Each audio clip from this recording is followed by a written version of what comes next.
안녕하세요. 전문 개인 트레이닝 지도 경력 19년차 김정민 퍼스널 트레이닝 스튜디오 JM 워크아웃 유튜브 영상의 김정민입니다. 자, 여러분 좋은 하루 되고 계시죠? 자, 시청자 여러분들께서 운동과 건강에 관련돼서 저에게 메일로 보내주신 질문에 대한 답변을 드리는 영상 콘텐츠입니다. 자, 이번 영상의 질문 먼저 제가 한번 읽어보도록 하겠습니다. 안녕하세요. 김포에 살고 있는 두 아이의 엄마입니다. 나이는 45세입니다. 저랑 동갑이네요. 79년생 양띠. 나이는 45세입니다. 아침에 일어나서 식사하기 전에 공복에 유산소 운동을 하면 다이어트가 된다고 해서 새벽에 유산소 운동을 살고 있는 아파트 단지 주변을 걷는 형태로 하고 있습니다. 2달 되어 가는데 체중의 변화가 없어서 무엇이 문제인지 답답해서 질문을 드리게 됐습니다. 유산소를 하는데도 살이 빠지지 않는 이유가 뭘까요? 영상을 오래전부터 잘 보고 있습니다. 감사합니다. 구독자분이신 것 같아요. 영상을 오래전부터 잘 보고 있습니다. 김포에 살고 있는 두 아이의 엄마, 45세.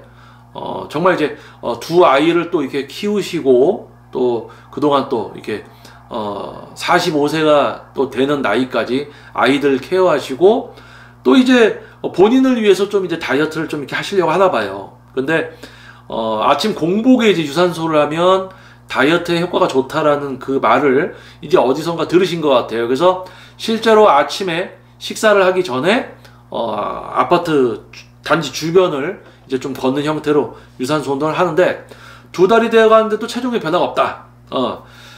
답은 그거죠. 2달 동안 아침 식사하시기 전에 아파트 단지 주변을 걸었는데 지방을 못 쓴 겁니다. 자, 지방을 못 썼어요. 또는 지방을 썼는데 지방을 다시 채워놓고 있어서 변화가 없는 거일 수도 있습니다. 마이너스 1이 됐는데 플러스 1을 시켰어요. 그러면 똑같잖아요. 그래서 체중에 변화가 없을 수도 있습니다. 자, 그런데 지금 이제 다이어트를 하시는 분이고 지금 보내주신 질문에만 제가 이렇게 포커스를 맞춰서 답변을 드린다면요. 아침에 일어나서 아침 식사를 하기 전에 공복에 유산소를 하면 지방을 쓴다고 했는데 라고 이야기하셨어요. 그런데 실제로는요. 한번 생각해 보세요. 우리 몸의 근육은 당이라는 에너지를 씁니다. 당이라는 에너지가 주 에너지입니다. 근육에 저장되어 있고 혈관에도 일정량이 들어있고 간에도 저장되어 있습니다. 그래서 우리가 움직이고 유산소 운동을 하거나 걸어 다니거나 무슨 일을 해도 우리 근육은 당을 쓰게 되어 있어요. 근육이 당을 쓰고 혈관에 있던 당이 들어가고 간에 있던 당이 혈관으로 다시 채워지고 이 과정을 통해서 우리가 계속 활동을 하면서 당을 많이 소진시켜서 근육과 혈관 안에 간의 당 수치가 많이 떨어졌을 때 지방을 에너지로 사용할 수 있는 타이밍이라는 게 만들어지게 됩니다. 자, 그런데요. 하루 식사를 하고 살아가면서 저녁에 자고 일어났어요. 내 몸의 근육과 혈관과 간에 당이 충분히 들어있다. 그러면 내가 지금 아침 식사를 안 했지만 내가 지금 걸을 때는 내 근육과 혈관과 간에서 공급받은 당을 써서 걷게 됩니다. 그러니까 간이라든지 간에 이제 어느 정도 로딩이 되는 이 글리코겐이 꽉 차 있지 않게 그리고 내 몸의 근육에 저장된 당이 완전히 충전이 돼 있지 않은 상태가 되면 즉 예를 들면 저녁에 주무시기 전에 유산소 운동을 했어요. 그러면 저녁에 자기 전에 하는 유산소로 지방을 쓸 수 있는 게 아니라 저녁에 자기 전에 하는 유산소로 당을 어느 정도 소비시키고 잠자면서 당을 소비를 해서 아침에 일어났더니 내 근육과 혈관과 간의 당 수치가 많이 떨어져 있더라. 그 상태에서 유산소를 하면 지방을 쓸 확률이 올라가는 겁니다.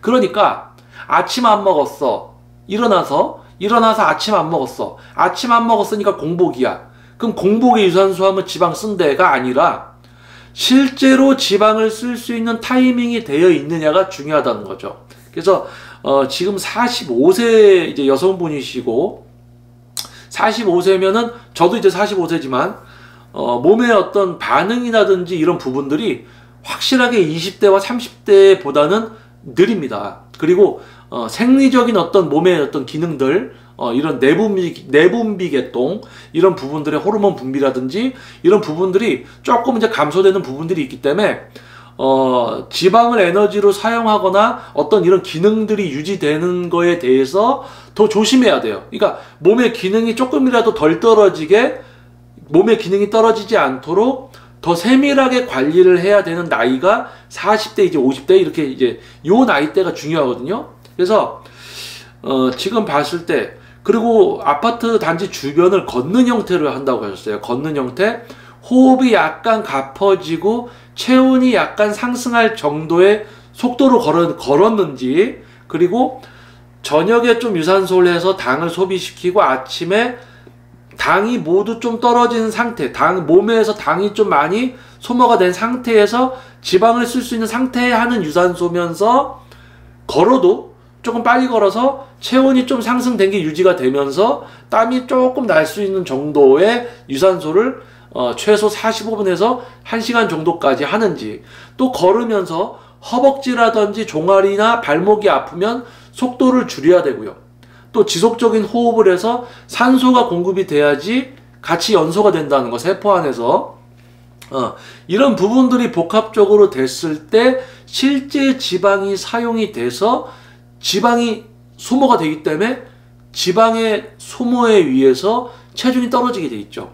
근데 지금 어디서 들으신 거를 실행을 했는데 그게 완전 정확했던 게 아니에요. 최적이 아니라 그냥 아침에 일어나서 공복에 하면 살 빠진다니까 아침에 일어나서 그냥 걸으신 거예요. 근데 그게 확실히 지방을 쓸 수 있는 조건이 성립이 안 되신 겁니다. 그래서 제가 지금 이야기한 부분들을 약간 뒤로 감기 해서 다시 한번 또 이렇게 들어보시면은 내가 어떻게 해야 될까라는 방향성이 좀 생기실 겁니다.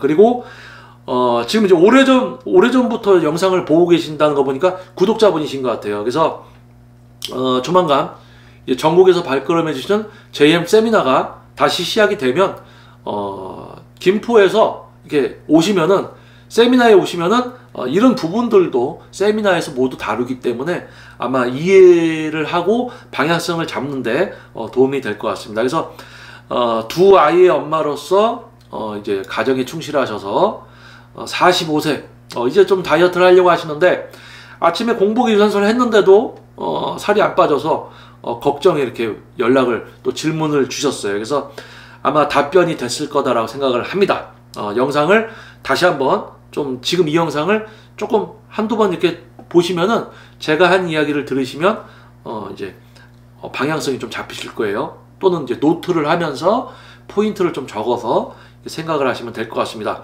또 추가적인 질문 있으시면 또 다시 한번 메일 주시고요. 지금 영상을 시청해 주시는 또 구독자분들 또는 처음 영상을 접하시는 분들이라도 저에게 또 건강과 운동에 관련돼서 또 질문을 이렇게 보내시고 싶은 분들은 이 영상 밑에 보면 이메일 주소가 있습니다. 그 메일 주소로요, 좀 이렇게 세밀하게 자세하게 질문을 보내주시면은 좀 더 심도 깊은 답변 영상 콘텐츠가 제작이 가능합니다. 그래서 또 질문 보내주시고요. 자, 여러분 좋은 하루 되시고요. 다음번 또 영상에서 여러분들 다시 찾아뵙도록 하겠습니다. 자, 저는 전문 퍼스널 트레이닝 지도 경력 19년 차 김정민 퍼스널 트레이닝 스튜디오 JM 워크아웃 유튜브 영상의 김정민이었습니다. 감사합니다.